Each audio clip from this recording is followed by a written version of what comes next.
arms up. If you can dance, shout, whatever that it is, let your entire being worship the Most High today, like it's your last. Hallelujah. Hallelujah.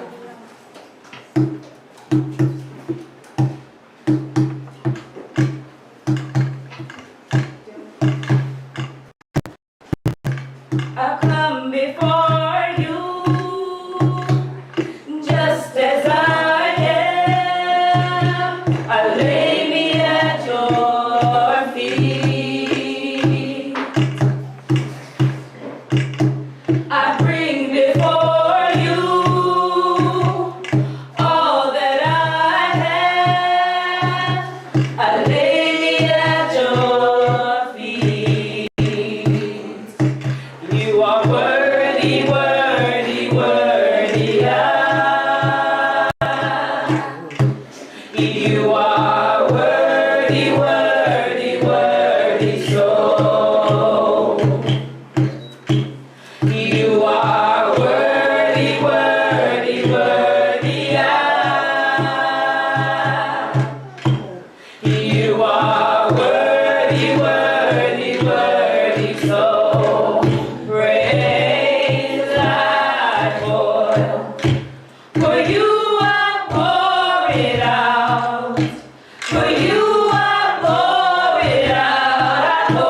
I pour it out for you. Praise like oil. For you I pour it out. For you I pour it out. I pour it out for you.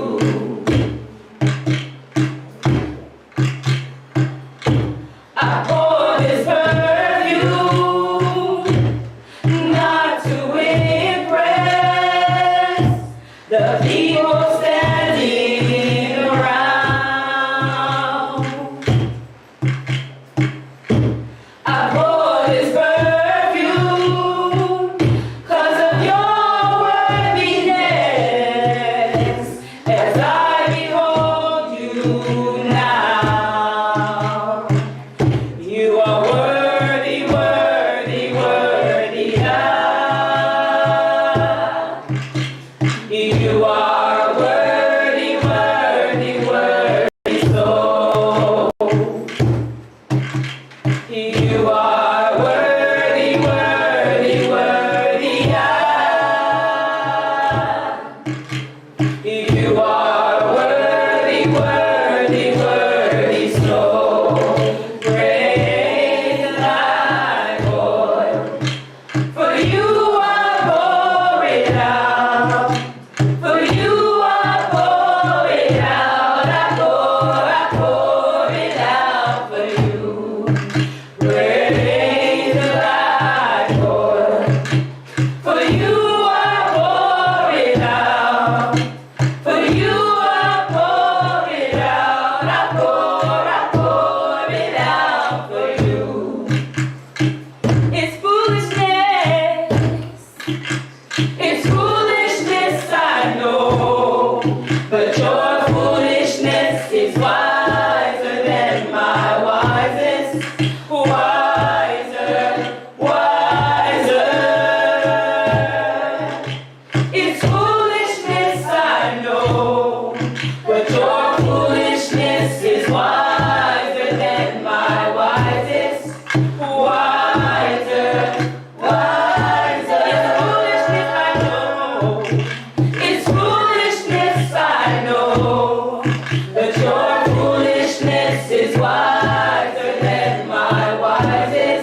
you, Yahuwah. We pour out our lives to you, oh Yah. Your love has freed us. We pour out our hearts to you, Yahuwah.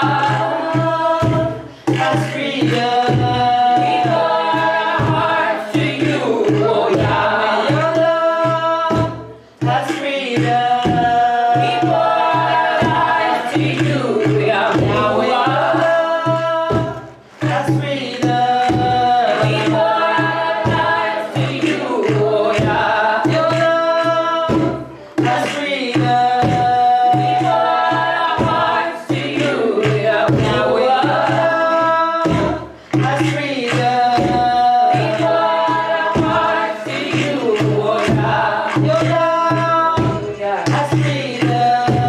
We pour out our lives to you, Yahuwah. Has freed us. We pour out our lives to you, oh Yah. Your love has freed us.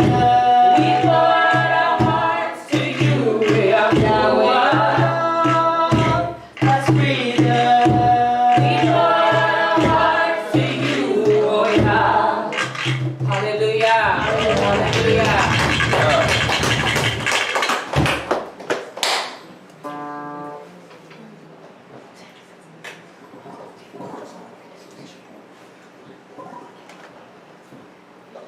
All praises to the Most High. So we know we have the Sabbath song, and that's coming from Psalms or Tehilliym 92, verse 1 through 9, and 12 through 15, the ESV version.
right, keep going. Hallelujah.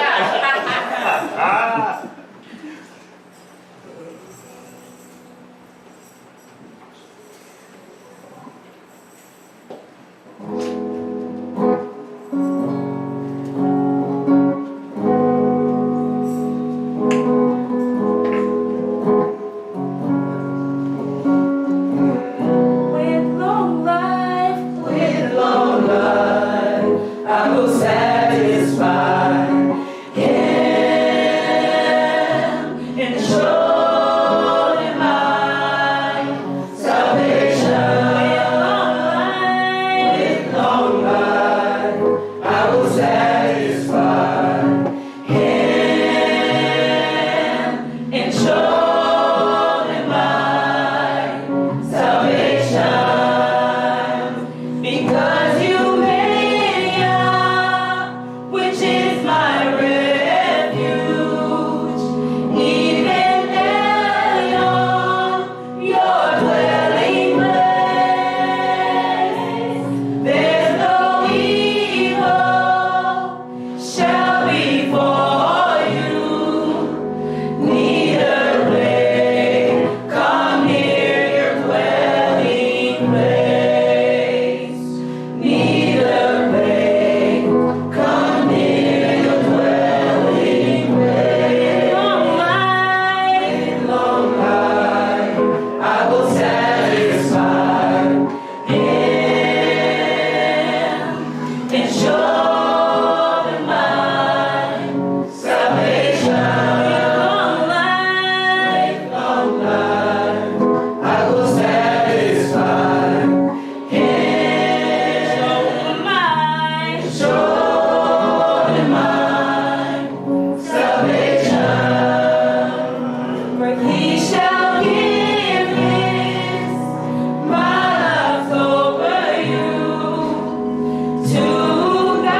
What you say, me? Yes, I'm crying.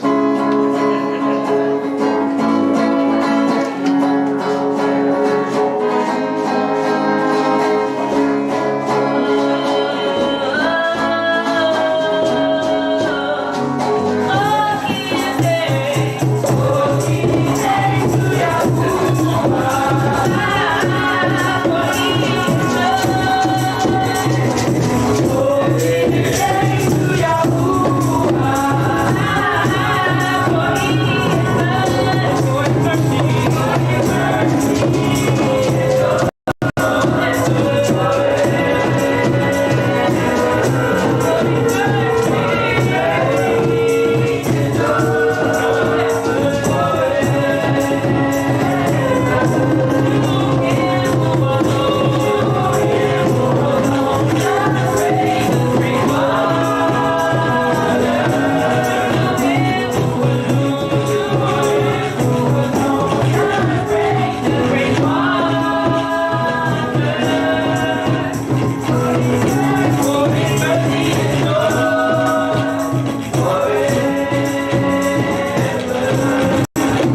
I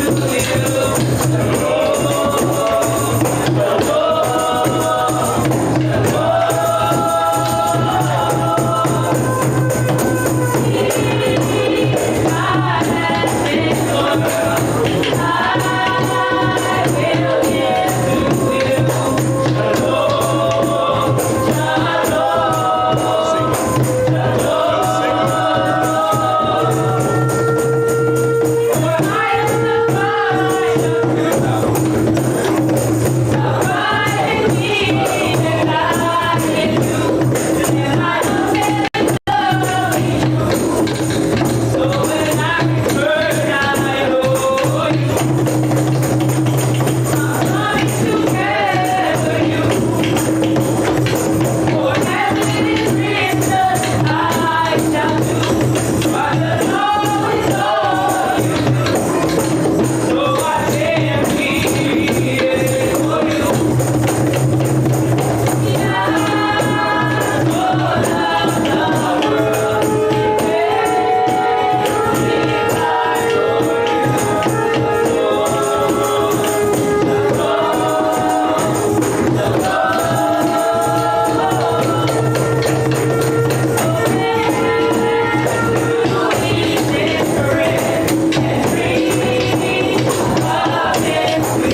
quick question before we even start this off. First off, Shabbat Shalom, everybody.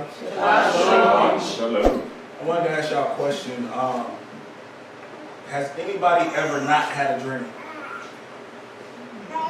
You've never dreamed before. Well, that's not what you said. Right. It's called a switch up. Yeah. So did I not say that, but I just said it differently? You said, has anybody It's ever to me. No, he said everybody not dreaming, so. had dreams that, well, I had times where I slept but not dreamt at all? Got you. Trying to go deep. That's all right. So he said that he went to sleep but not had a dream. But I'm talking like, let me finish the specifics. I'm sorry. Ever in life, like ever. All right. Have you ever had a dream that was like so real Thank you. that you knew that it was just like like this has to be true, or you jumped up out of your dream and you were just like scared, or nervous, right? I think we all have. What I'm going to be giving a lesson on, what has been put on me is dreams. Apparently, it's been prevalent. We talked about it between Oz and Ema's time. We've talked about it within my home for the past, like, I want to say month or 2 months now. I was going to teach about something else, but this just kept coming up. And it wasn't like, I can't say it was like by accident or something like that, so it was just like the Most High's will, right? So, how many of y'all think dreams are important? There are times that dreams can be important. Yeah. Not all dreams. Not all dreams, right? Hey, no. Exactly. You know what I'm saying? You got to make sure we have discernment and make sure we know about them all, you know?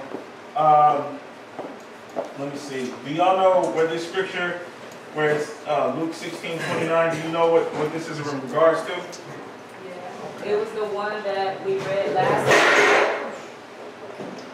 It was the one we read last week where it was the rich man and Lazarus, right? And the rich man told Moshe to go back and tell his people, like to warn his family about this place, about the torment, so that they would obey.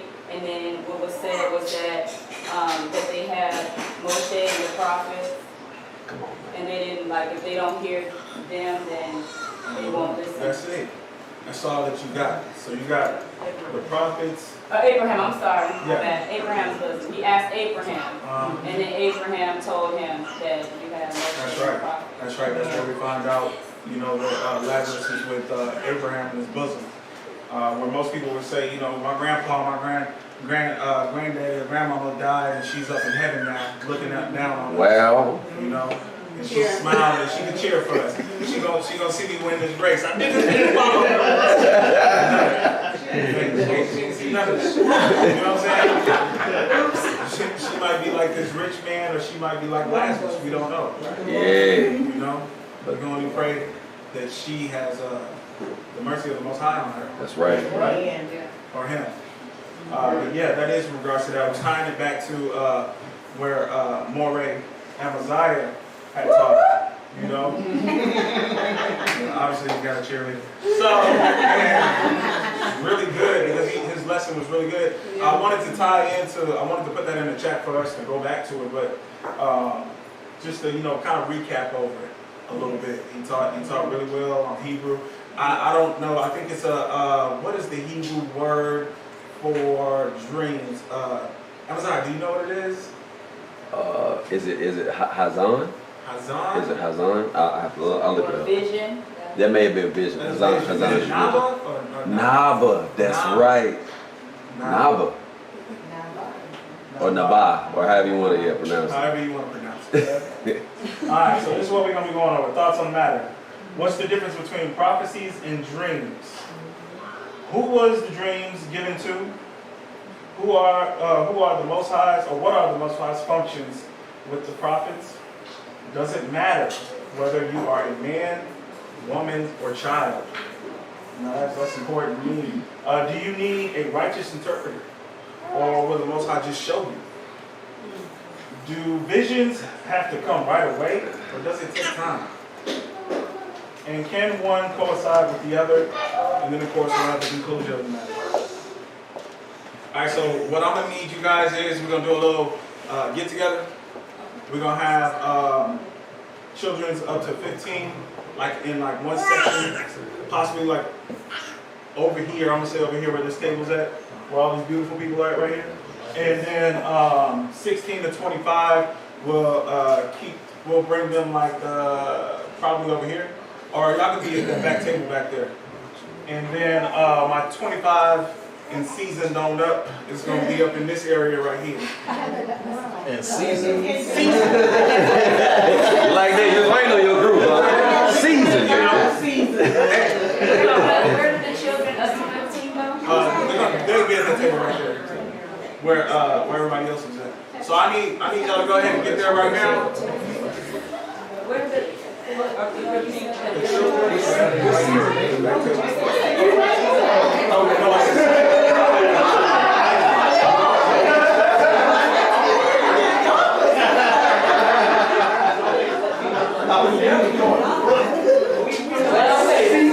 Yeah, that's why I didn't want y'all to do it.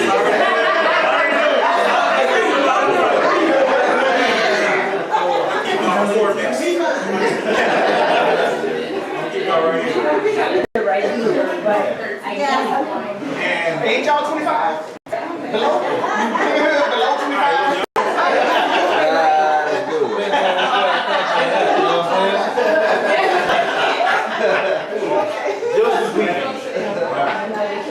So I need y'all to figure out, this is what we're doing, we gotta figure out what's the difference between prophecies and dreams, and what y'all come up with. The difference between prophecies and dreams. And what you come up with. What groups of folks? Obviously y'all have been college. So get y'all together.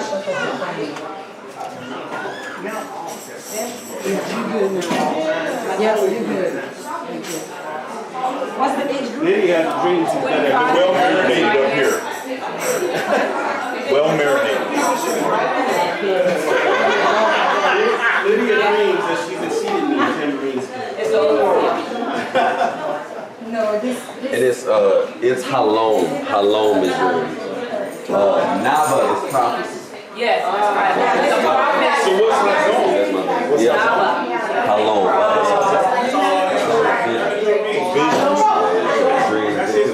Because you don't know that.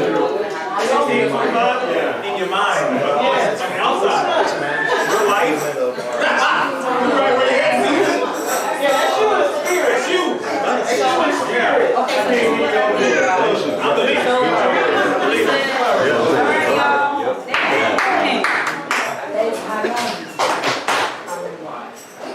That was his fault.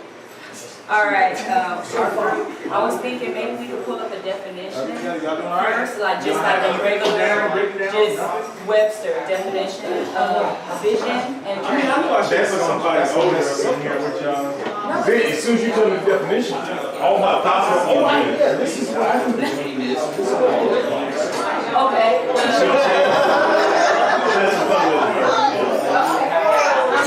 I'm just messing. I'm not trying to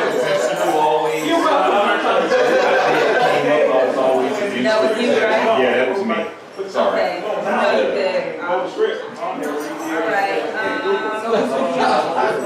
So I just pulled up real quick just the dictionary of Oxford. Vision. The definition of vision. If somebody can maybe get dream. I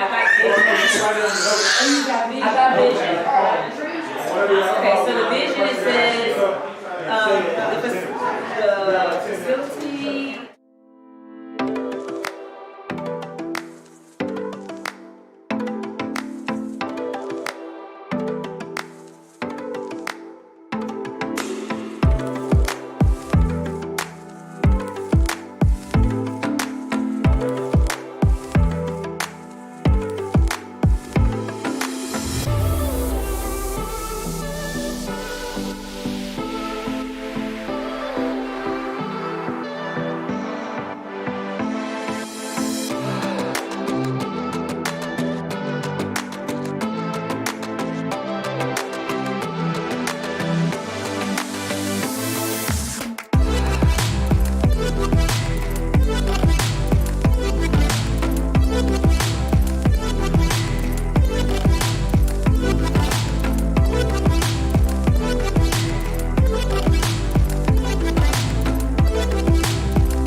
gonna start off with the Yaladeen. Hey, calm it down in the back. Teenagers. 24-year-old. Yeah. All right. Who's speaking for the Yaladeens?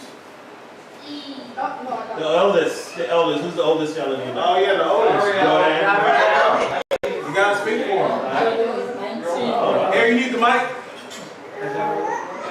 Yeah, she's ready. Go ahead. Give it to her.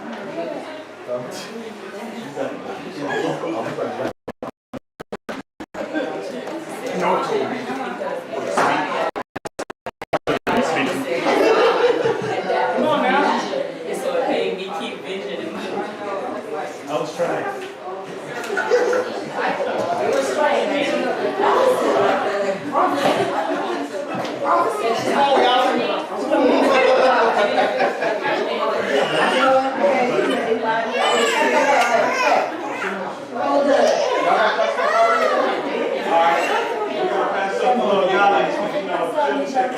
Okay. Who's the oldest?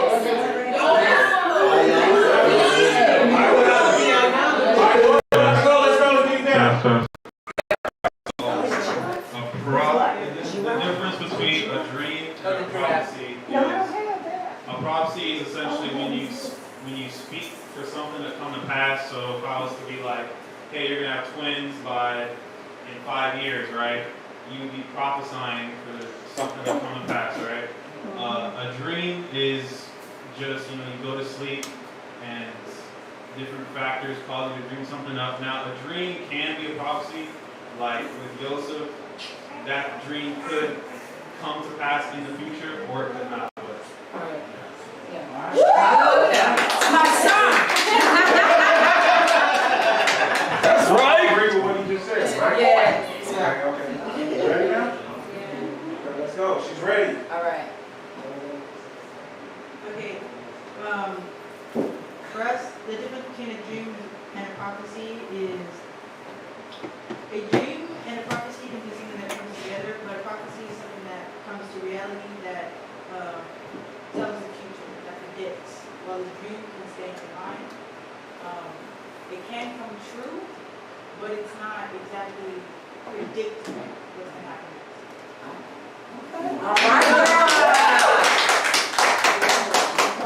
Right. All right, so we got to give it to Marshall. Marshall, you the oldest, right? Uzi. That's right, Uzi.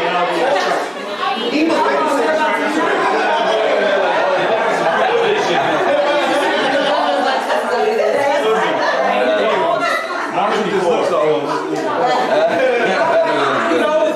Just sing it, Marshall. 45. So it's 54. Convert that to. 56. There you go, you got it. Okay, what are we discussing? What y'all here A prophecy and a dream. What did the group come up We with? said that a prophecy, dreams can sometimes be prophecies.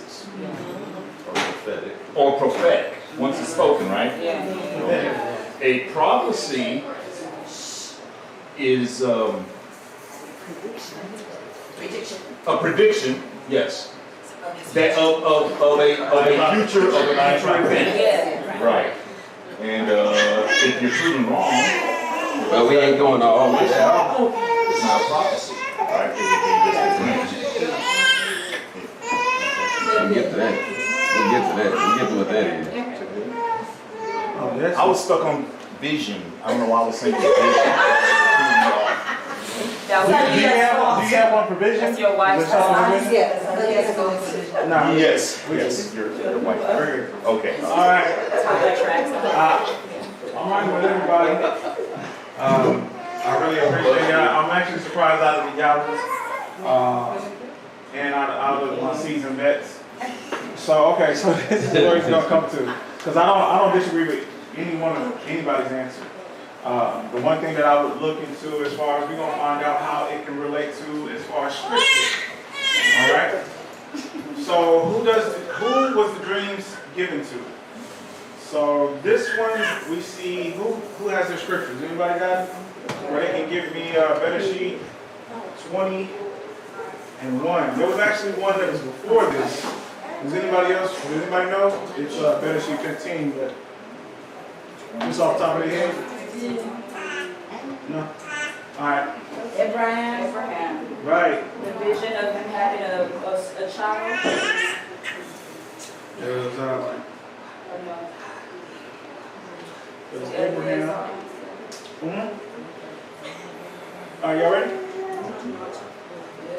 It was a vision that came to Abraham. It was Abraham 1. I'll just read it real quick. And then somebody grab 20. Somebody grab Numbers 12. Start off at 1 and end at 6. I got it. All right. Somebody grab Samuel. 1 Samuel 28:15.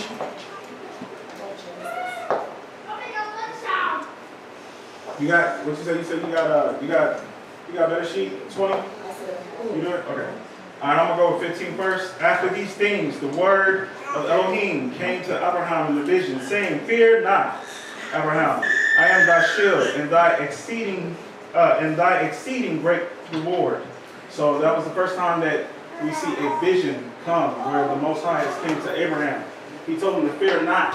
So you're going to start seeing this more and more whenever it comes to scriptures, and whenever somebody gets a dream or a vision. Is it mostly like, it's like a beautiful angel came down with wings and has a wonderful face and it's just so beautiful and nobody's scared? And most of the time that you have fear. Every time is what we're going to say. So here you go. Go ahead and get better sheet. Okay, so better sheet, chapter 20, starting at verse 1. And Abraham journeyed from thence toward the county of the Negev and dwelt between Kadesh and Shur, and journeyed in Gerar. And Abraham said of Sarah, his woman, she is my sister. And Abimelech, king of Gerar, sent and took Sarah. But Elohim came to Abimelech in a dream by night and said to him, "Behold, you are but a dead man." You are a dead man. You are a dead. We can stop there. Yeah. Because the part I wanted to bring out is a dream. He's gonna die. Where did it come out to him and it came to him and didn't say, "Hey man, you gonna be all right, just let her go." He said, "No, you a dead man." Yeah. If you keep messing around with this woman, or if you even try to mess with this woman, because she belongs to somebody else. That's somebody else's property. What are you doing? All right. So who's got the midbar? All right. Yeah. 12 and 1. Stop at 6. Okay.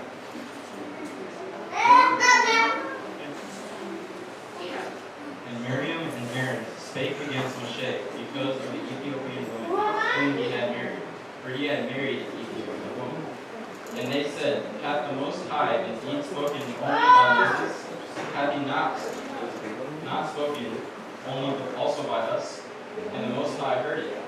Now the man Moshe was very meek above all the men which were upon the face of the earth. And the Most High spake suddenly unto Moshe, and said unto Aaron and unto Miriam, "Come out, ye three, unto the tabernacle of the congregation." And they three came out. And the Most High came down in the pillar of the cloud, and stood in the door of the tabernacle, and called Aaron and Miriam, and they both came forth. And he said, "Hear now my words. If there be a prophet among you, I, the Most High, will make myself known unto him a vision. And will speak unto him in a dream." And speak to him in dreams. So if there's a prophet among you, I will give him visions and speak to him in dreams. All right, who's got Shemuel? Right? And Shemuel said to El Shaul, "Why have you disquieted me to bring me up?" And Shaul answered, "I am sore distressed, for the Philistines make war against me, and Elohim is departed from me, and answers me no more, neither by prophet nor by dream. Therefore I have called you, that you may make known unto me what I shall do. So you said, what was the thing that stood out in that one? That he wasn't hearing from the Most High anymore, and it looks like the Most High was coming to him by word of a prophet, like bringing a prophecy to him, or it being a dream, and he wasn't coming to him at all anymore by those ways. And he had to go and do what? Because he saw that, he was like, the Most High isn't bringing this to me. Like normally he'll show me these things. So if you go up a little bit more, you will see that he started going back and trying to be around people that were sorcerers, witchcraft, people that were involved in rebellious stuff to the Most High, which he saw as an abomination. Because he wasn't getting these dreams and visions. Alright? Deuteronomy 18:10. Let no one be found among you who makes his son or his daughter pass through the fire, or one who practices divination, or a user of magic, or one who interprets omens, or a sorcerer. Alright, read the next verse. Or one who conjures a spell, or a medium, or a spiritist, or one who calls up the dead. Read the next verse.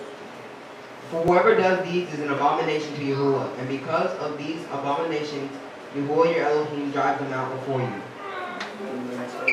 Be perfect before Yahuwah your Elohim. So that's what we saw with Shemuel. He already knew.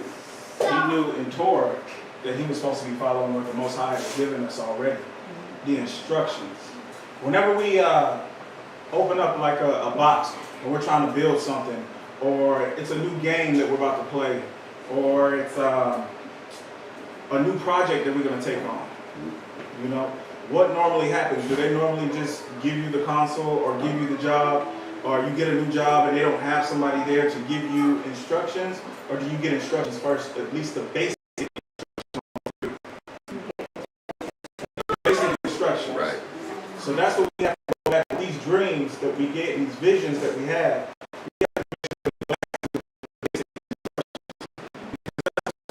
in line with the Most High and not being an abomination, because we'll be leaning on our own understanding, thinking that we know everything. And especially when you got these tarot card readers, you got these people that are believing in ancient scriptural, not even scriptural, ancient chemistry, where they're talking about, oh, the Ankh. You have the swastika, where they said, oh, that's just the four stars. You have people that believe in pyramids. You have other people that believe in stones. You know what I'm saying? Putting certain stones inside of their body to heal themselves. Weirdness. You know what I'm saying? Yeah. Madness. So this is one thing that you have to make sure that we're not being an abomination to the Most High, because we're being aware of this stuff now. All right? So what is the Most High's functions with the prophets? What did y'all say to Moses, and who was his prophet in Genesis 7? Somebody grab that for me?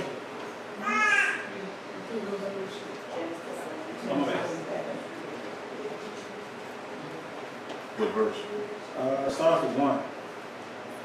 Let me get it. Go ahead.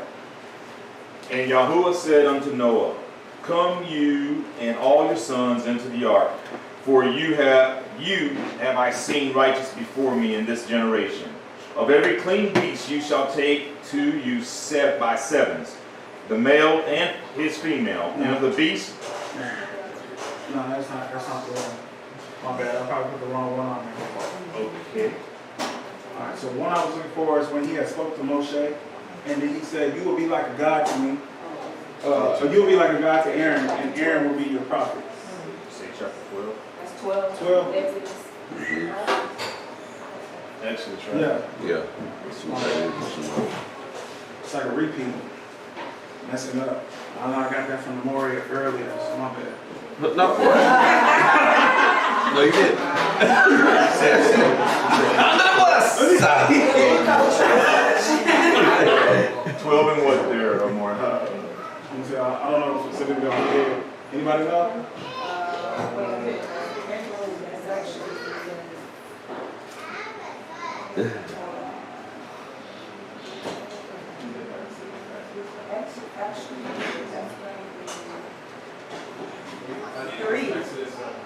7. So I took the wrong one. Oh, it's just the wrong one. It's just the wrong book? Good. Okay, go to 7. Okay. Start from the beginning? Yeah. Okay. That's it. And Yahuwah said unto Moshe, See, I have made you an Elohim to Pharaoh, and Aaron your brother shall be your prophet. You shall speak all that I command you, and Aaron your brother shall speak unto Pharaoh. No, that's it. I just wanted to go to that part because he's going to speak into Pharaoh. And then Pharaoh's going to end up seeing that these prophecies that came to play or that's coming to fruition. And he's going to see that the Most High is real. And his people in that land is going to see that the Most High is real because Moshe was being used as that prophet. So he was the prophet of the Most High. Right? You know what I'm saying? And then when Moshe was being used as that, Aaron was going around being the spokesperson. He was speaking to him because Yahuwah was speaking to Moshe first hand. Like he was there first base. So he was talking to him. He actually got to see his face. You know, that's where people were scared when he came off of Sinai. We already know who the dreams was given to because we kind of went over that already. All right. Let's go to Daniel 7 as 1. Now my question is does it matter if it was a heathen or a Hebrew? No. So if somebody comes to you that's outside of the assembly and they give you a random conversation, like I come to you Adonai and I say, you know, I see something on you, sister. The Most High or God has told me that your life is going to be changed. He's going to give you $1 million next week. I can see it because he spoke to me and he said this. How would you take that?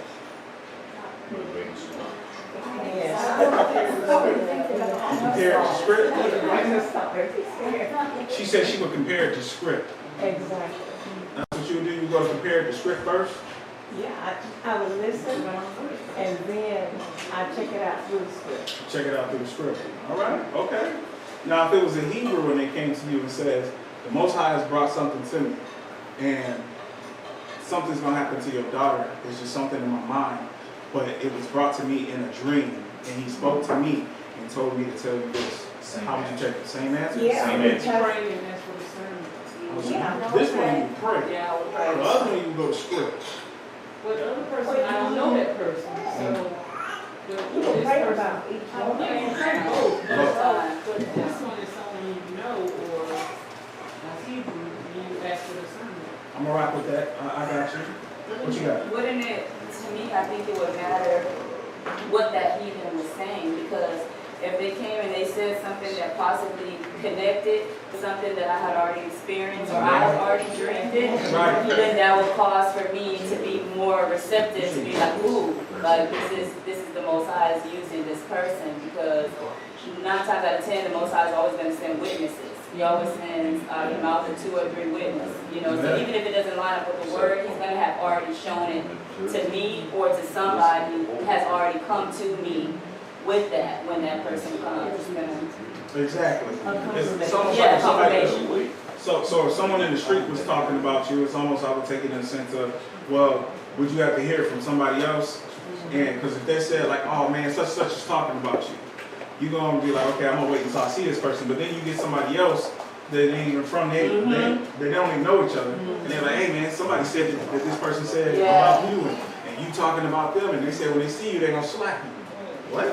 So then now you start to be like, hold on, I ain't really got to, I'm going to have to go find this person. You know what I'm saying? Then somebody else comes to you, you be like, well, what's his number? Let me call him up. Because now I got 2 or 3 witnesses. It works either way. It always works that way. Who's got Daniel 7? I got it. Oh, go ahead.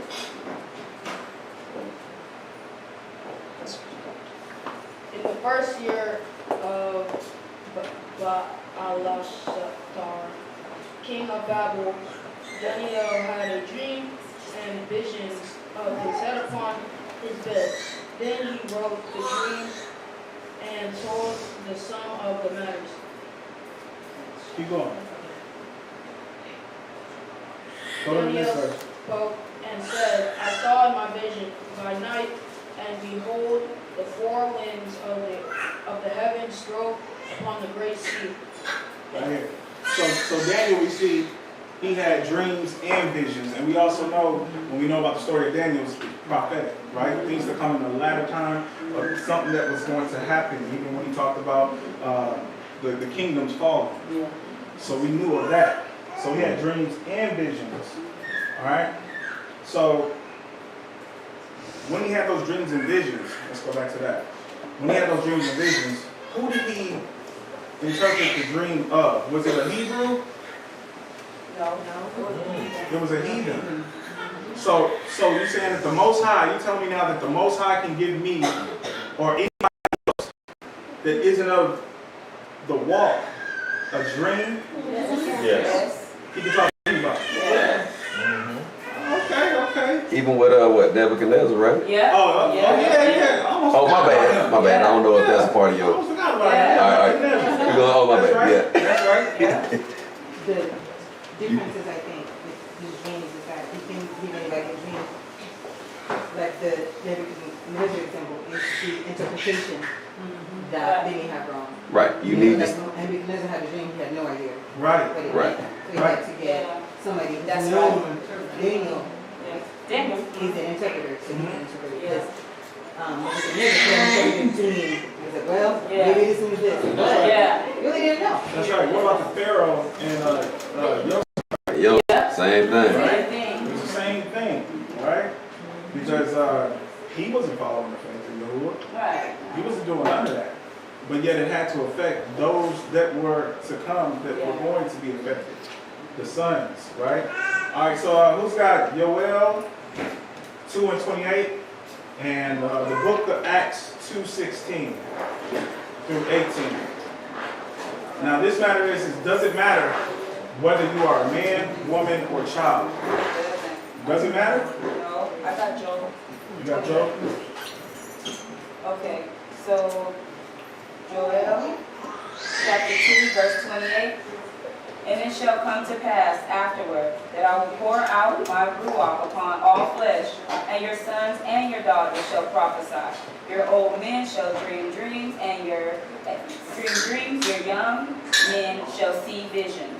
And also upon the servants and upon the handmaids, in those days will I pour out my ruach. Okay, so the old men, women, young women, children, they all have a design in this body, is what you're saying. They all have a function. They Even can the all be able servants. to be a part, right? Even the servants, it says. The service. What does the service mean, Zadaka? The servant? Yeah. Does anybody at this table know what that means, that word? The servants. Discern that. Discern. Servant. Servant. It was servant. Yeah, servant. Oh. Yeah, the servant. What is it?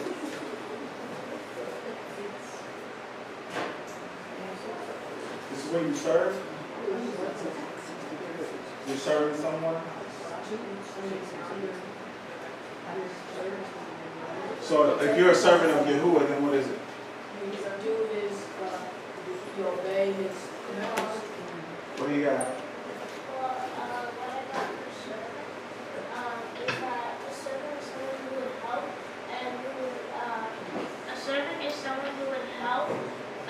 Take care or be kind to someone, and they would help out the person that they're supposed to help out, and they would be loyal for them anytime, any matter, whatever it is, and they would even die for them. Dang, what kind of servant? That's what I'm talking about. Dang, well, that's what the word says. Yeah. He said, I got scripture for that. Yeah. I think that's right. As far as being a servant, there's some people that might give you a different definition. You know, that I'll say that is the extremity of being a servant. Yeah. You know what I'm saying? You got that? It's an extremity. All right. Will said he's got Acts 2:16 through 18. But this is what was spoken by the prophet Joel.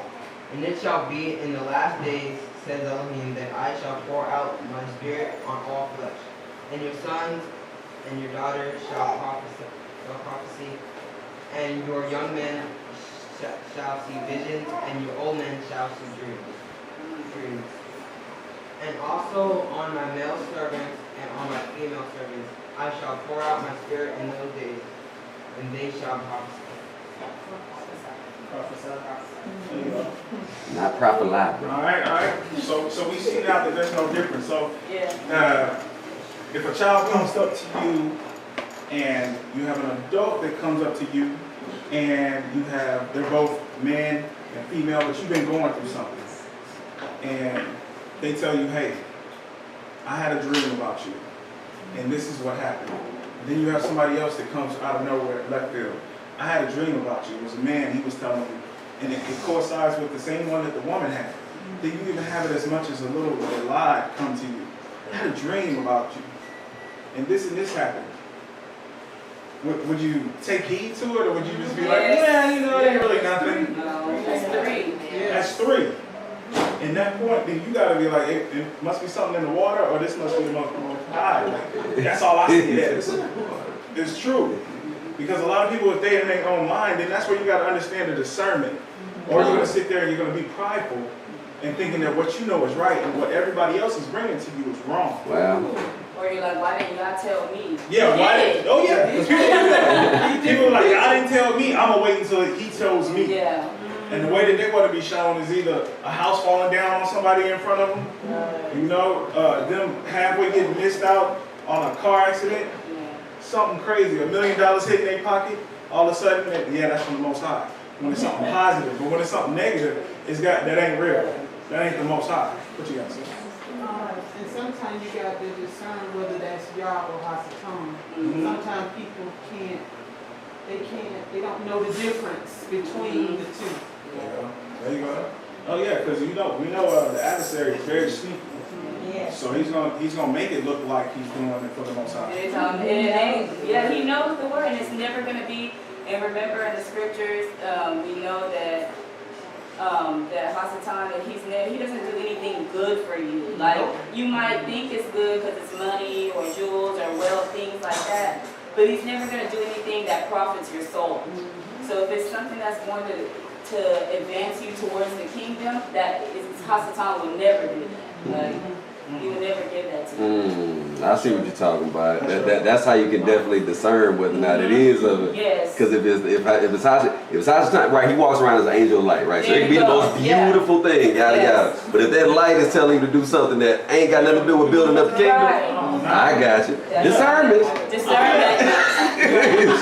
Hey, I mean that's thank you. Yeah. All right. So we already talked about Yosef's dream and who he was speaking to a little bit. We hit a little bit on that. But then I want to talk about the women of the scriptures. Who's got, I need Sharman. Sharman, can you get me 2 Kings 22, 14 through 20? And then I'm going to get Yazira. Can you get me Luke 2, 36 through 39? If that's all right, sis. And I'm going to have everybody else on your homework research the board. It's a little lengthy. Yeah. Let me know when you're ready. What is the 22? I'm ready. All right, here you go. Here's the mic.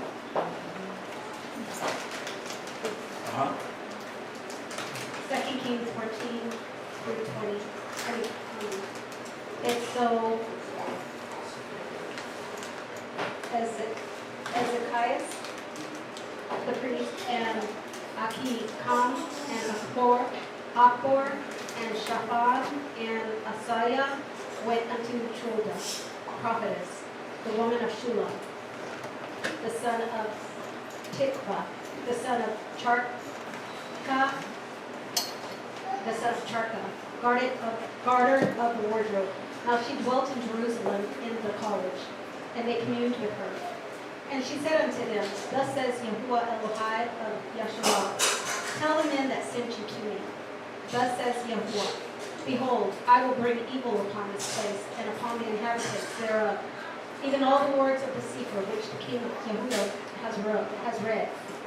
Because they have forsaken me and have burned incense unto other Elohim, that they might provoke me to anger with all the works of their hand. hands. Therefore, my wrath shall be kindled against this place, and shall not be quenched.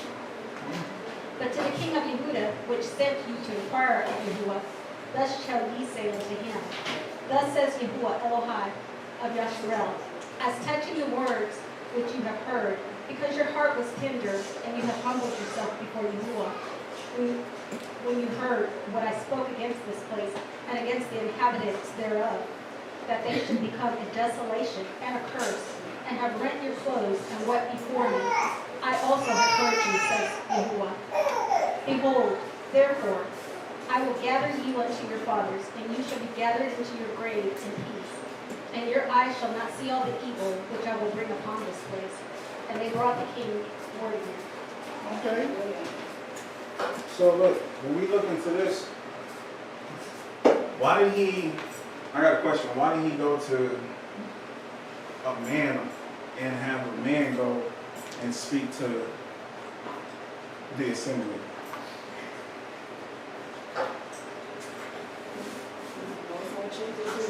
He chooses who he wants to choose, right? So then it kind of eliminates the doctrine of like the Most High don't speak to a woman, he speaks to a man type situation.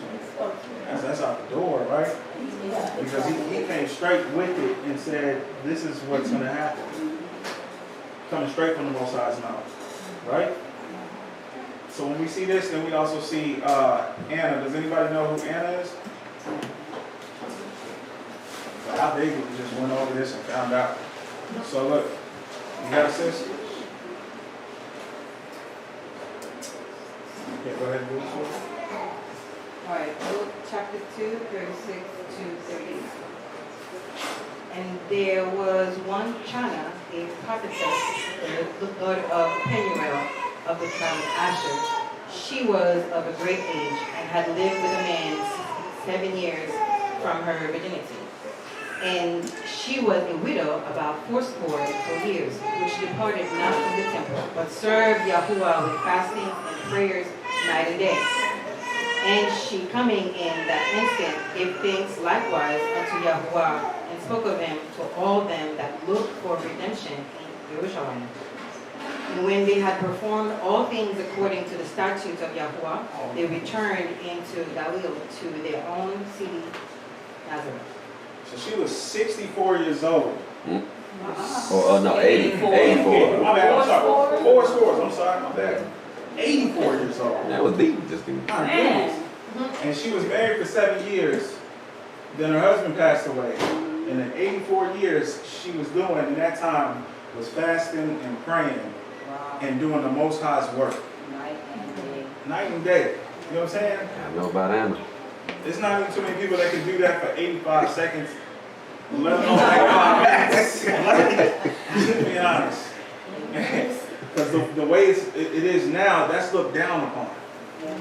To where if a woman is widowed and it's like, oh, you by yourself, and that's it. Like, you don't want a man, you don't need a man, but the Most High is, he'll provide, right? And she's over here performing everything that the Most High has asked, as far as making sure that these people are doing the laws, statutes, and commandments, and it's showing them the righteous way, and then having them return back to their cities. And that's a righteous one right there. That's one of the proverbs right there. So when we look at children, I really couldn't find nothing where a child had a prophetic dream. But there is an experience that I have found where a child had a prophetic dream. I mean, how old was Joseph when he was having those? 17. 17. Oh, he was a child. He was an adult. Back then, that was a child. So it's 17. I know. Hey, you can say 17. I was thinking younger than that. You like a little bit. You think? Yeah, like I have to watch over you type child. Yeah, right. Like don't cross the street type child. Okay. Oh, yeah. You know, close the door behind you type child. You know what I'm saying? Like that type child. But that's what I was looking for. Now, yeah, those are good examples as far as child. If we're talking about this according to scripture, yeah. Go ahead. I don't know if it was a dream or if it was a vision he had, but Samuel did when he was young. I remember the Most High when he was with Eli and his mother, left him with Eli. And, the Most High was calling him Samuel. He called him. He called him several times before he was told go ahead and answer him. So that's like something that other people would not have. Right, he was speaking to him, but he didn't have a prophetic dream regarding that. But he did speak to him, and then he started to do the work of the Most High. Well, he spoke, the Most High spoke to him and told him all the prophecies that were going to come to pass against Eli and his sons because of what they've done. So how old was he when that happened? His mother brought him to the temple when he was about 5, so he was like a little, he was young, he was very young. Yeah. Scripture say after he was weaned off. He was weaned off, Yeah. Wow. Okay. So then we have one, and then the second one, then we would go, I would say, matter of fact, let's jump to that real quick. Okay. Let's find that location right. Yeah. Chapter 3. The way he said it. Chapter 3. I love Jordan. My son. Good, bad, and Go ahead, Jordan, get it. Now the boy Shemuel was ministering to Yahuwah in the presence of Eli, and the word of Yahuwah was rare in those days. There was no frequent vision. At that time, Eli, whose eyesight had begun to grow dim, so that he could not see, was lying down in his own place. The lamp of Elohim had not yet gone out, and Shemuel was lying down in the temple of Yahuwah where the ark of Elohim was. Then Yahuwah called Samuel, and he said, "Here I am," and ran to Eli and said, "Here I am, for you called me." But he said, "I did not call you, lie down again." So he went and lay down. And Yahuwah called again Samuel. And Samuel rose and went to Eli and said, "Here I am, for you called me." But he said, "I did not call my son, lie down again." Now Samuel did not yet know Yahuwah, and the word of Yahuwah had not yet been revealed to him. And Yahuwah called Samuel again the third time, and he arose and went to Eli and said, "Here I am, for you called me." And Eli perceived that Yahuwah was calling the boy. Therefore Eli said to Samuel, "Go lie down, and if he calls you, you shall say, 'Speak, Yahuwah, for your servant hears.'" So Samuel went and lay down in his place. And Yahuwah came and stood, calling as at other times, "Samuel, Samuel." And Samuel said, "Speak, for your servant hears." And Yahuwah said to Samuel, "Behold, I am about to do a thing in Israel, at which the 2 ears of everyone who hears it will tingle. On that day I will fulfill against Eli all that I have spoken concerning his house from beginning to end." Does it say anything about his age? The same thing about his age? No, I didn't hear that. So it'll probably go maybe a chapter. Yeah, it's in the chapters before. He was just a small boy. Because I'm not sure if that's when his mother had brought him his coat, but he was a small boy. I think he's still very young. So we had that one. Okay, so we'll jump on that one and say, okay, because we didn't read the chapter before, we don't know his age. So therefore we understand that he was a child because he came up like a child and he didn't know that somebody was calling him and he thought it was his father, but it was actually Yahuwah, and giving him instructions on what was going to come to pass.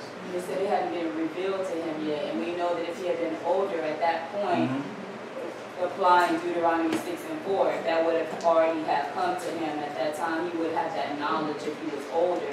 But a little bitty child, maybe they've heard it, but they haven't really grasped who the Most High is yet. So then it says that Yahuwah wasn't revealed to him yet. So then, when it comes to children, right? This is where I want to jump to Deuteronomy 139 as far as understanding. This is just something that I had pulled up. I'm going to go ahead and read on it. Let me know when y'all are there. Which one? Deuteronomy 1, 39.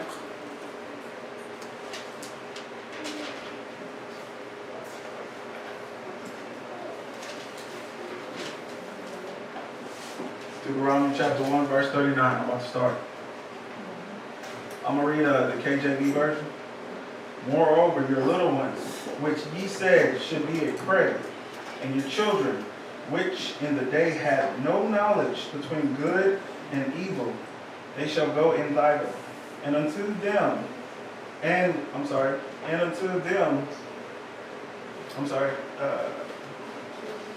in which the day they had no knowledge of good and evil, and shall go in thither. And unto them will I give it, and they shall possess it. But as for you, turn you, and take your journey into the wilderness by the way of the Red Sea.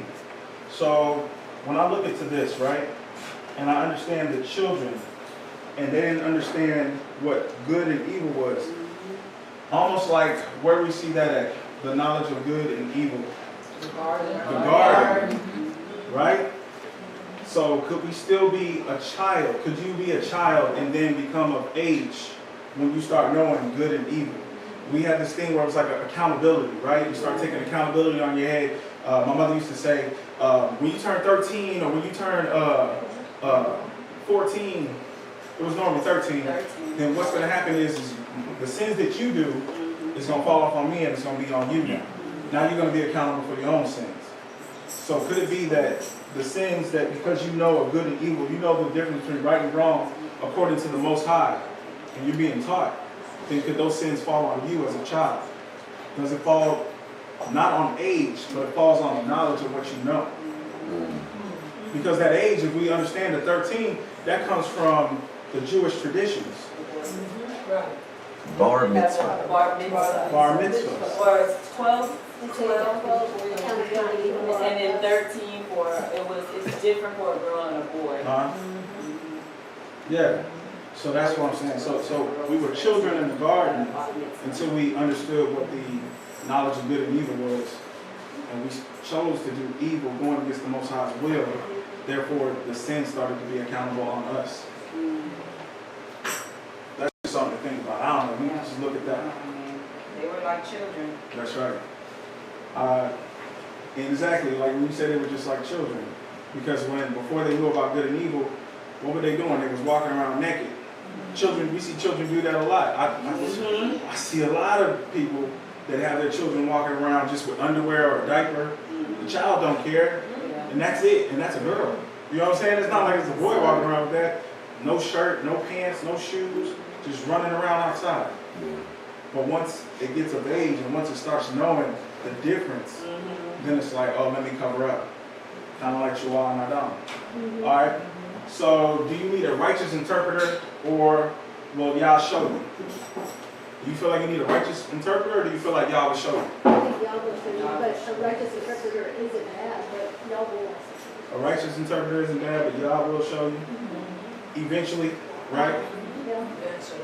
Right, he's going to show you eventually. Because his word does not come back void. All right, let me get Acts 10. Somebody start from the beginning. Somebody give me 1 Corinthians 14, 29 through 34. And if I can get someone to read 2 Samuel 12, 1 through 7.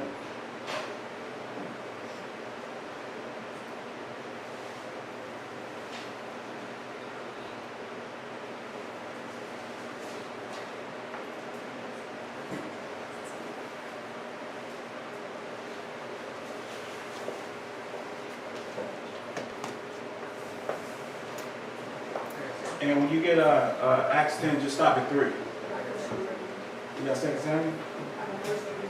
You got which one? 1 Corinthians. All right, so then I need somebody to give me Acts. I'll read Acts 10, 1 through 3. All right, I'm about to go. Y'all ready?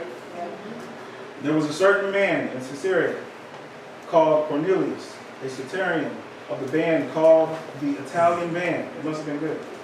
A devout man, and one that feared Yah with all his house, who gave much alms to the people and prayed to Yahuwah always. He saw in a vision, evidently, about the 9th hour of the day, an angel of Yahuwah coming into him and saying unto him, Cornelius. Okay, I'm going to stop there. Because in that time, it was the 9th hour. When is the 9th hour?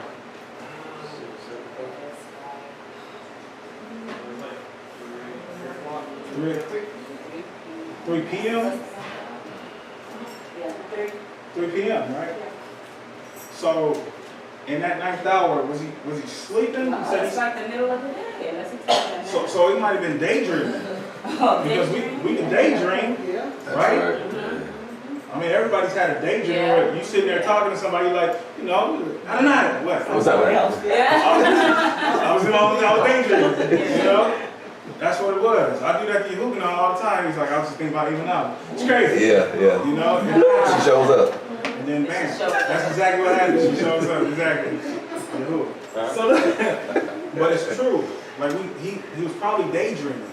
Because it didn't say he was laying down and he was sleeping, even though we did read that Yahuwah comes to you in visions at night. But he also can come in this, what we're reading, is in the daytime. So this was a daydream that happened. Interesting. That's good. All right. Let's go to 1 Corinthians 14. Who's got it?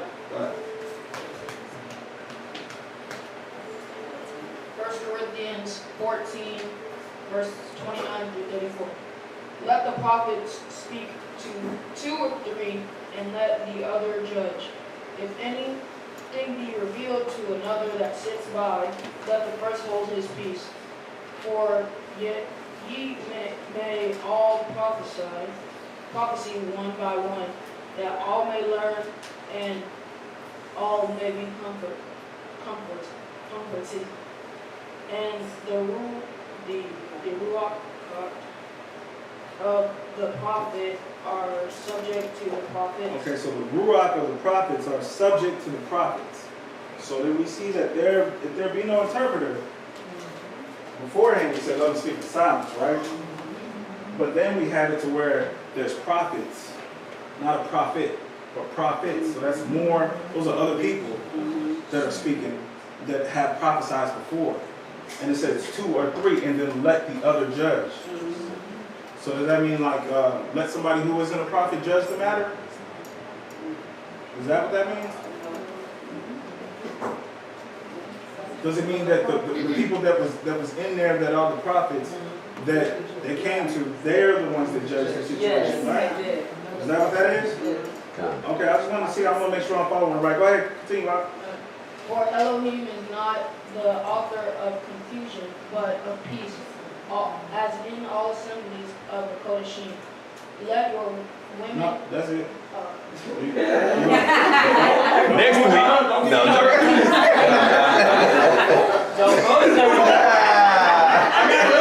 Not to stop. You mean like stop, don't read it. You mean that stop. All right, so let's go. Let's say y'all following off. I don't know what's wrong with y'all. All right, so for all prophecy one by one is a part that all may learn. Not that one may learn, but we all are going to learn. If you have a prophecy, it's normally for everybody to learn, for something that's going to happen for everyone, not just for one person. Everybody can learn from that one prophecy that's been handed down. All right? Okay, so second Samuel, right? Yes. I'm sure I got this. That's going to be like 1 through 7. Then Yahuwah sent Nathan to David, and he came to him and said to him, there were 2 men in one city, one rich and the other poor. The rich man had flocks and herds, very many. But the poor one only had one little ewe lamb, which he had bought and kept alive, and grew it up with him and with his children together. It ate of his own food, it drank from his own cup, and lay in his bosom. And it was like a goddess. A traveler came to the rich man, who refused to take from his own flock and from his own herd to prepare one for the wayfaring man who had come to him. But he took the poor man's lamb and prepared it for the man who had come to him. And the wrath of David burned greatly against that man. And he said to Nathan, as Yahuwah lives, the man who has done this is a son of death. Also he has to repay fourfold for the lamb, because he did this deed, and because he has no compassion. Then Nathan said to David, you are the man. Thus said Yahuwah Elohim of Yasharel, I anointed you sovereign over Yasharel, and I delivered you from the hand of Shaul. There you go. So we see that David he actually got rebuked, or he got kind of checked on the way that he did. And this is in regards to what?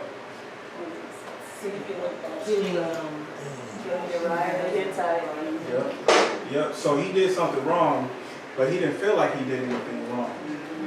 Or he might have felt like he did something wrong, but he didn't feel like anything bad was going to happen to him. Right? Did it happen like the next day that Nathan came up to him after he did this? Did it say like, oh yeah, the next day he came up to him, or the following, hour? Nah, this probably happened a little bit after, maybe some months. We don't know. You know what I'm saying? But we're just going off of scripture alone on what this happened, and it wasn't just some random person. It wasn't a dream that came up. It was somebody that spoke to Nathan and came up and said, hey man, the Most High spoke to me, and he told me to tell you this. Like, you wrong as the day is long on that. You did the same thing. Now the Most High is going to take away from you. But it had to take from the Most High to speak to somebody else. Because do you think David would have got that in the dream? If it would have came to him? He was like, he didn't feel that he did anything wrong. Nah. Even if he had a dream, he might just have like, Nah. Would it be the situation that he already had? He already had multiple women before. Like he already had another wife already, right? I think he had like 2, right? He definitely already had 2 because Abigail and that's right. And Saul's daughter, right? Michelle. So he already had 2 other women. So he was like, nah, this is ordained by the Most High. I mean, he was going to die anyways. You know what I'm saying? It was just his time. So if the Most High showed him, he wouldn't even receive that. That's just what I believe. I don't think that he received that because his pride was already puffed up. Yeah. To make that type of move. No, you don't make that type of move at all. All right. So then let's go here. Let's go here because with that you had a person who was righteous and had an interpreter that came to you, but you also had Yah showing you through that person that spoke to him and to speak to David, and then he showed him right up like, oh okay, dang, I am wrong. And then right after that, what did he do? He went to go repent. He went to go fast. He went to go pray. Still lost his child. And still lost his child. It don't matter. It was consequences for his action.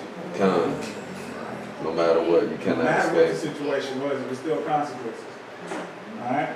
So that's where it comes to my next question. That's why I asked, did it happen that quick? Was it quickly that it turned around? Because we know that Yah, what do people like to put in the world? Karma, right? What comes around goes around.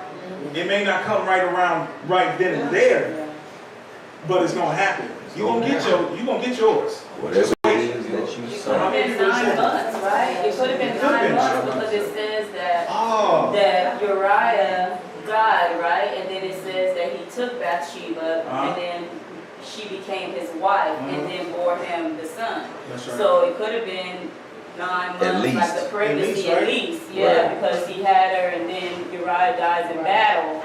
So that time frame between them, because she was already pregnant when Uriah left. Right, because he was trying to treat her. To cover it up, yeah. Having him sleeping with her. Yeah. It could have been that. That's a good look. Good job, Isha. All right. So when we see, I'm gonna go to the second one before I go to the third one, or to the first one. The visions of Isaiah. Was it prophetic? Was it something that happened like right then and there, and it just started happening, or was this something that he was speaking on as far as later? You gotta agree that it's a vision. It's like dual. Because he would say it shall come to pass. It shall come to pass. So He it's coming. So they didn't give you a time of when it was going to come to pass. No, but he just told you to watch for the signs. So there would be things that would happen that would trigger in your mind to say, oh, this is coming, because the Most High said, the sun will be blacked out, or there'll be a famine. And then once you see that come, then you'll know that that prophecy will be coming. Okay. So then I'm going to go to the timing part. Habakkuk 2 and 3. I'm going to read it real quick out of the KJV. For the vision is yet for an appointed time, but at the end it shall speak and not lie. So though it tarry, wait for it, because it surely will come. It will not tarry. So yeah, when you have these visions, when you have these prophetic things that are saying or being said over you, it's going to happen. It may not happen in the time that you want it or you feel that it should come, but if it's really from the Most High, it's going to happen. And especially if you get multiple sources, you know, we can look at that, because you look in the scriptures and you have multiple sources to where you can go to. You can go to line upon line and look at where this has came to fruition, right? We can see that.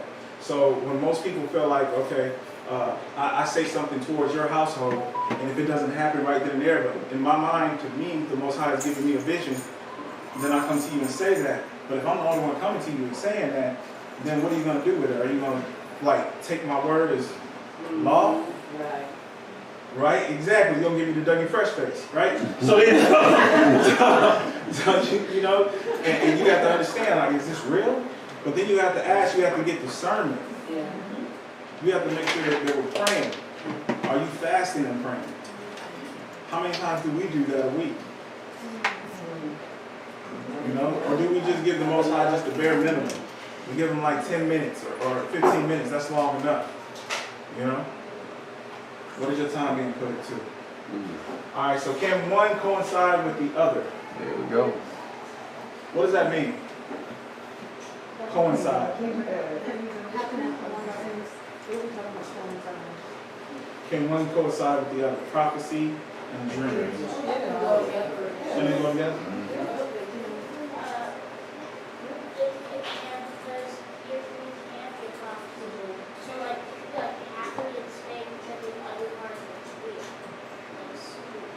Oh, okay.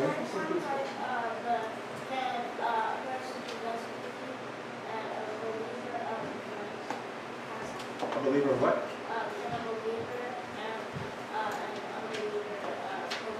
Oh, can a believer and I don't know which one that is. So yeah, he said, can a believer and an unbeliever coincide? Can they walk with each other?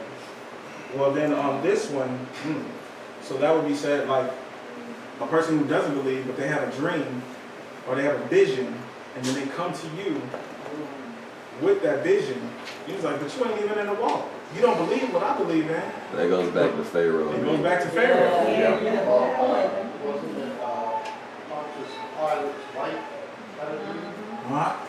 Yeah, she had nightmares. Was that what she said? I've been having bad dreams about this man. Yeah. That woman had nightmares. She was being plagued with nightmares of Yeshua. All right, so who's somebody give me you got a question out there. What's up?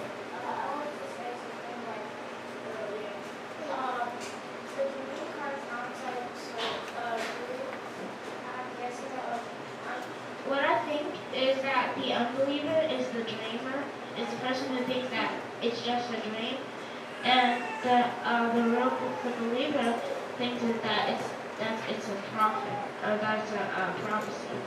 Like the person like the unbeliever thinks that it's a dream, like it's fake and everything. But the believer thinks that it's a prophecy. That's what I think. Oh, okay. All right, so I see what you're saying. You're saying that if a person believes in the Most High, then they believe that whatever is being brought to them is not being brought to them by a coincidence, but it has to be brought to them for the Most High's reasoning, right? And because He speaks to us, or He speaks to pretty much everyone, as we see in Scripture, through dreams, through visions, and we see that, or just personally, He could just speak to them, bring a messenger down. Mouth to mouth. Yeah, and get into them. So we already got what it means. Let's go to Jeremiah 23:25, and somebody get me. Somebody read Jeremiah 23:25, and I'll read Numbers 12 and 6. Gotcha. All right, go ahead. Yahoo 23:25. I have heard what the prophet said. That prophet lies in my name, saying, I have dreamed. I have dreamed. All right, so I'm gonna read this one back door. And he said, how now words, if there be a prophet among you, I, the Elohim, will make myself known unto him in visions, and will speak unto him in a dream. So he's going to make himself known in visions, but he's going to speak to you in a dream. So yep, they can go hand to hand. Steve. All right, so we touched on this in the conclusion of the matter. When it comes to dreams and those who are coming to you, and whatever you get from it, don't lean on your own personal understanding regarding. This is just my advice. So what I can see is that we should seek the Most High with fasting and praying. Right? I'm going to Nehemiah.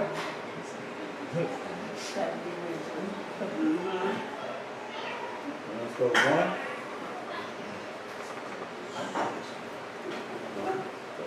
Let me see.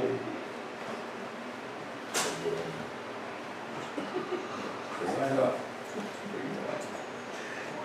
All right. Is that Nehemiah? Okay. Yeah, it's a phonetic version, my friend. I forgot he was an English teacher.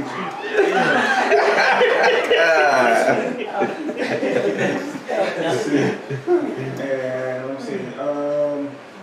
Alright, I'm gonna start forward. And it came to pass, when I heard these words, I sat down and I wept and mourned certain days, and fasted and prayed before the Elohim of the Shamayim. And this is where we come to fasting and praying, because it was a situation that happened to Judah. If you read a little bit more on that, you'll be able to get the understanding. And then Luke 2:36, we already read over this, but we'll go back over it.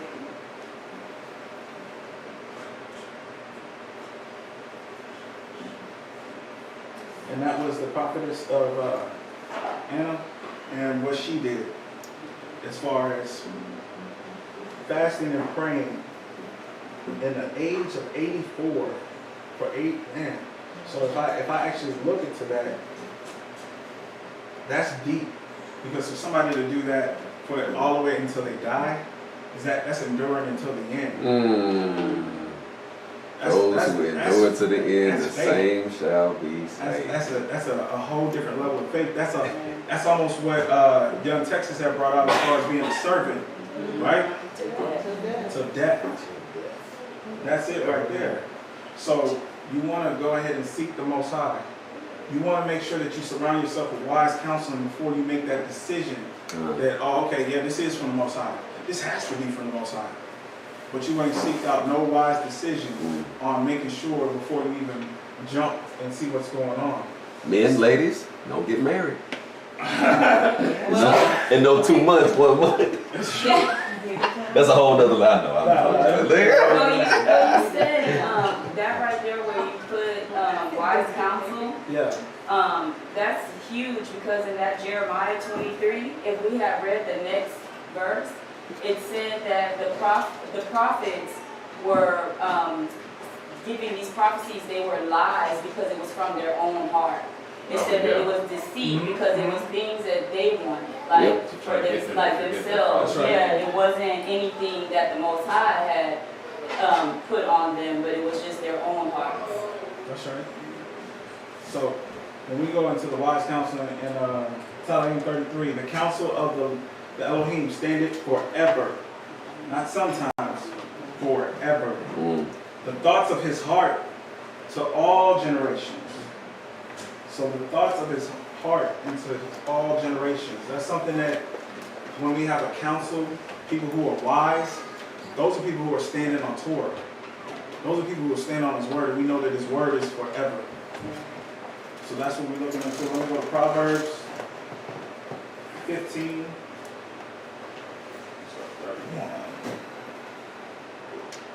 The ear that heareth the reproof of life abide among the wise. He that refused instruction despised his own soul, so he hated himself. But he that heareth reproof getteth understanding. The fear of the Elohim is the instruction of wisdom, and before honor is humility. I think that's a big one. It is. Because even with that, if we get some good news, we normally just rock with that, and we don't even seek out wise counsel. We good. That's it. I know I got this good news. I don't need to seek out wise counsel. I'm going to puff myself up. Proverbs 27:2. I'm going to go around and tell everybody about it. But if I got some bad news, then I automatically rebuke it. That ain't it. If somebody tries to correct you, we got to backdoor it nowadays with, hey brother, I'm just saying this because I just want you to know I love you. But in their head already, they got it. I'm like, nah, that ain't it. Imanava said something about buttercup, but I don't know how the phrase goes. Buttercup. Suck it up, buttercup. Suck it up, buttercup. Give them to them straight. People get into their feelings too much, but they don't even understand that it's all being corrected in love. That's all we're trying to do. These scripts right here, yeah, these scripts right here is not meant to make you feel good. You understand? It's almost like a bullwhip. It's meant to get you in shape, get you right. So when you get that wise counseling, don't think that wise counseling is just going to come to you with just sweet words and tell you that they're on your side. Especially when it comes to these dreams and these prophecies. Discernment. In the book of Hebrews, go to the book of Brews. Alright? I'm going to hit it on 4:12. Somebody get me 1 Corinthians 14.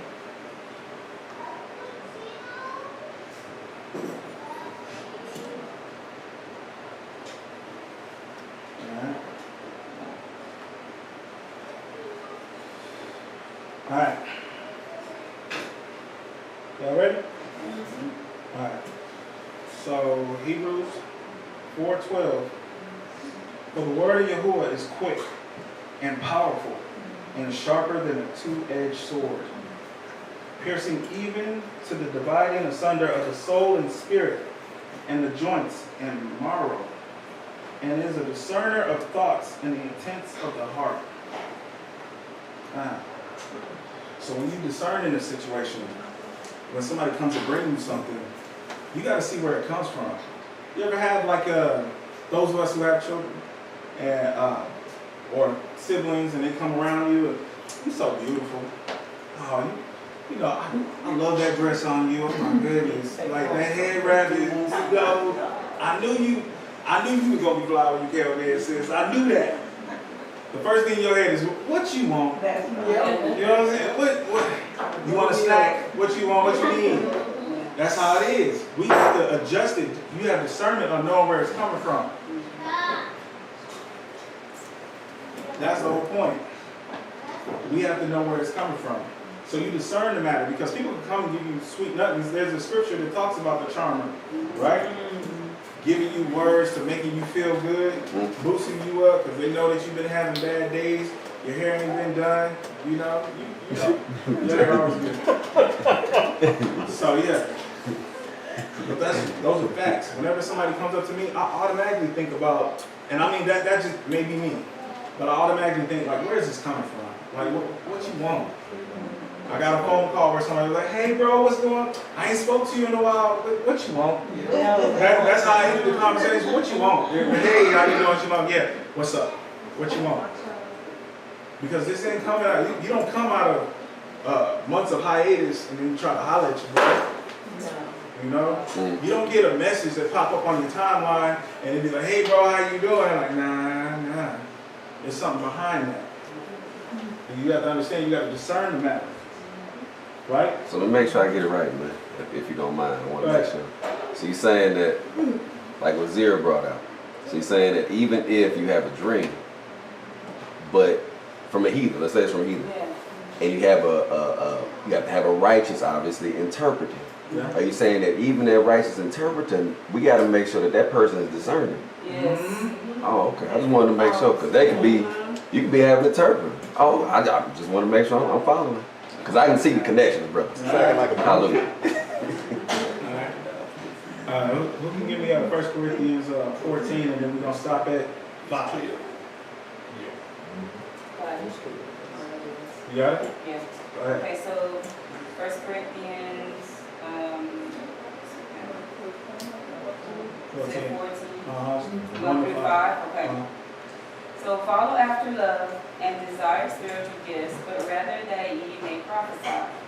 For he that speaks in an unknown tongue speaks not unto men, but unto Elohim, for no man understands him. Howbeit in the Ruach he speaks mysteries. But he that prophesies speaks unto men to edification and exhortation and comfort. He that speaks in an unknown tongue edifies himself, but he that prophesies edifies the called out assembly. I would that ye all spoke with tongues, but rather that ye prophesy. For greater is he that prophesies than he that speaks with tongues, except he interpret, that the called out assembly may receive edifying. So at the ending part is that your interpretation is not for oneself, but it's for the assembly. It's for everybody.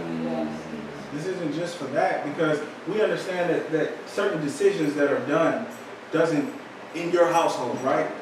If you choose to just leave the home, don't tell your loved ones, children, whatever, that's going to cause some kind of static in the household.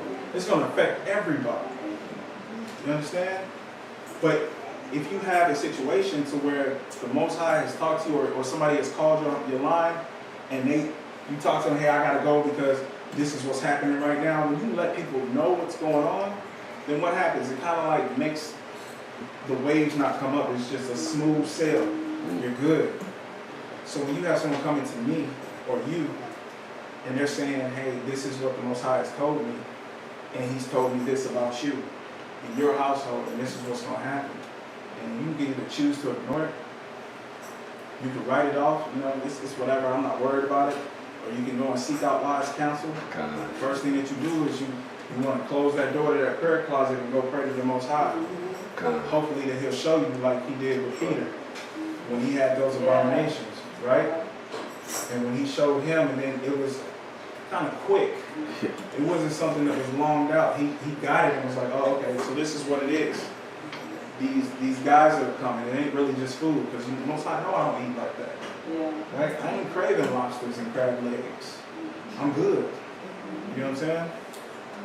But when this happens to us, and it comes in a dream from others that we aren't too sure about, we got to make sure that we check every box. And we're doing that, and we're not just running to our own mind. Because none of us got it. None of us got this life and think that we know what's going to happen. 32nd Hebrew.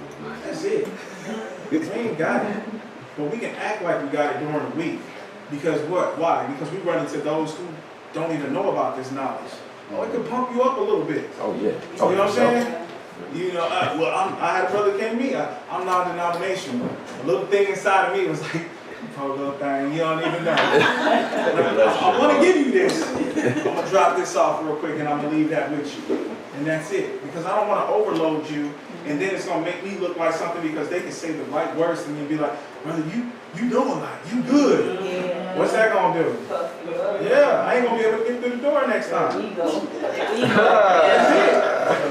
it. Right. You think I look like a firecracker now? Way then. Right? Electric. Yeah, that's going to be way out there.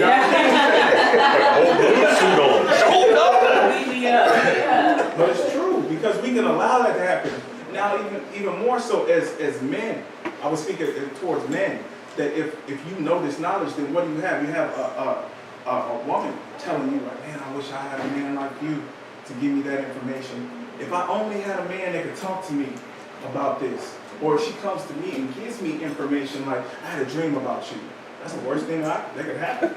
You know what I'm saying? I had a dream about you, and the Most High told me this what was about you. She don't even speak like that, but she heard you speaking like that. So she trying to play into your thoughts. She trying to play into you. Yeah. That's what he was saying, you don't know if that's Hasatan, because he's coming as something beautiful and speaking these words. Yeah, enticing, because like Imam Leslie was saying, he knows the word very well. He's been doing it a long time, so he's going to come to you with something that's familiar, but it's never going to be something that's going to advance you towards the kingdom. It's never going to be something that truly gives God the glory. So if you don't test it, then it's easy to just be like, oh, really? Yeah. Okay. I had a story real quick. There was a brother who had multiple wives. He had 2, and he was going on his 3rd one. And he already had a 3rd one before, but she left. So he was trying to get a replacement. And with that, he started talking to this young lady. When he was talking to this young lady, she knew the scriptures front and back. She was so good. He said, I never met no one who knew scriptures like this. And he was like, man, it's so amusing. But he said, but I just can't get myself to eat her food. And he was praying about it, like, yeah, like, how come I can't eat her? She kept trying to. She kept like, here, eat this, baby. I made this for you, baby. Eat this. And he was like, nah, I'm not really hungry. He didn't have no appetite, right? So then he overheard her talking in the other room. And they stayed like in kind of like a double wide. He was starting off like, what's my man's name? Not Pastor Joe Fox, but the other guy. Dow, right? He was starting off like him. And I didn't want to say his name because I'm not trying to get sued. So anyways, he was starting off like him. And I put the 1976 back there. So he heard her talking to her mother. And he overheard her saying, I'm trying, Mom, but he won't eat. And he heard her say, her mom said, well, what you have to do is you have to make sure that you get him when he's trying to pray. Stop him. And remember, did you put that thing underneath his bed that I told you to do? Oh, my goodness. So he looked underneath his bed, and he seemed like some kind of witchcraft situation. He got her, he took her out, and he said, you got to leave. You need to leave my land now. Get out of here. And she said, you should have ate my food. It would have been perfect. She was like, that's okay. I'm going to make sure that nobody else comes to this house, and this will never flourish. This will be nothing. She was speaking curse. This woman was a witch. She was practicing witchcraft, and that's why she knew everything about scripture, because she had been reading so much. Don't think that these people out here, you know what I'm saying, aren't learning what we know. And we barely learning it. We ain't even really trying to learn it, some of us. But then we can get fooled when we get out there and thinking that we got a righteous one. Nah. So when we get these dreams, it goes into this. These dreams, can come from 2 or 3 different places. Doesn't matter, from the odd to the Gilad, right? Do we write it off? Or let's not think that we know everything unless it comes to the conclusion of the matter, which is what we're supposed to do. Right? Y'all may show you something quickly, or it may take its time. It may not happen at the time that you want it, just like the things that we feel like we want or need. Y'all's not going to provide that. We was in an apartment, real small, and before we had a big house, and then Yah was continuously providing to where we have a house now, to where we're stronger.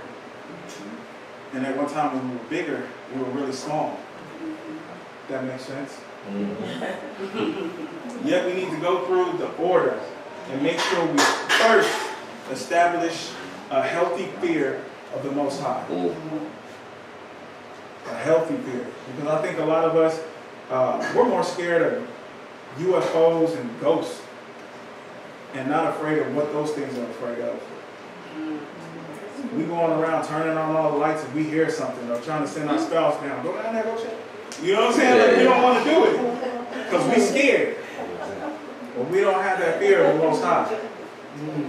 Because if that thought came to my head, just thinking of stuff like what I may or may not do. Just being in the military at that time, the drill sergeant would instill fear inside of the soldiers. So much so you wouldn't even think about, don't get up, man, because he's going to come in any time. Just go to sleep, please. You don't have to pee on yourself. Like, that's how I was. I was scared. I didn't want nobody to get in trouble because I knew I was going to get in trouble. But that fear right there would be like, do I have that fear for the Most High? Is my mind even thinking like that? Yeah, nah, I don't think, nah. Anybody got anything? 'Cause that's all I got. That's what I went through. Elder just talked about. Remember we was talking about the box? I figured you was gonna bring that up. He was in. Remember he got stuck in the key. Remember that? And the friend locked the box. Yeah. He did say he was gonna bring that out. You remember that conversation? She said he's gonna bring it out there. Let's Come go. on. About being stuck in a box, yeah? I know you were still here. Yeah. I was terrorized in my youth, so to speak. I guess that's a pretty good segue.